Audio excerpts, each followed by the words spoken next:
feel that people are kind of open to thinking about these things and discussing these kinds of ideas, which is not something you find in most forums and environments.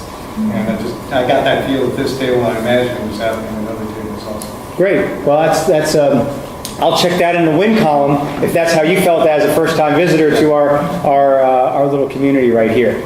Okay, well, that's awesome. Thank you very much. I have a quick wrap-up of a couple of facts that I wanted to share before. I'm going to close it out with a video.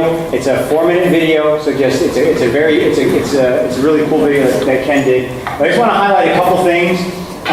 That, again, the VTA has identified our area as the second busiest downtown in Santa Clara County. The number of total visitors in New York in 2014 was 54 million at 300 square miles.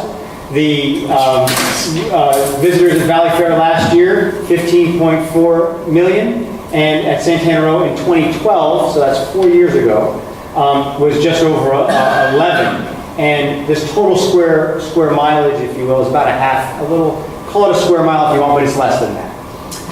Valley Fair generates over $900 million annually.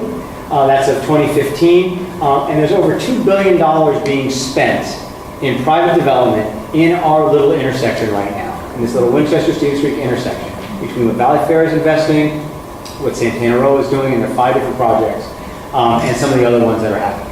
And lastly, the Barrack site, which I referred to across from Valley Fair, the 6 acres, that's at least a $150 million project, if not more. So there's a lot of activity, a lot of money being spent, and with a lot of money, there's a lot of value and a lot of opportunity. And I think that's our opportunity, is to engage in those things, and how can we positively impact those changes. Lastly, this is NATCO, which is what Ken was talking about.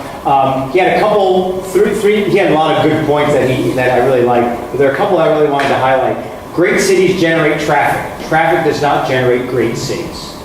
And so just think about that as a kind of like a postulating kind of thing. Technology has the power to help communities achieve their visions, both for transportation and for land use, taking public spaces back from congestion, traffic, and parking. And lastly, planning should begin with a vision for the future city and put resources into solving the best methods for providing mobility in low, medium, and high density corridors and environments from a public investment and total investment perspective.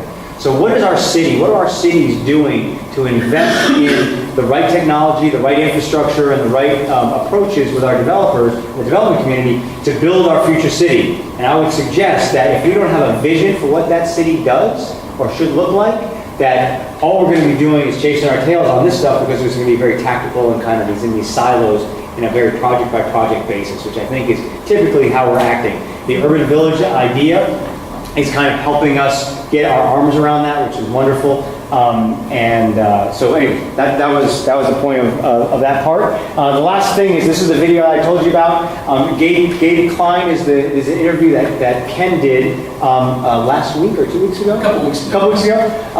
And he is basically saying, how can cities embrace this technology to evolve into great places? Let's just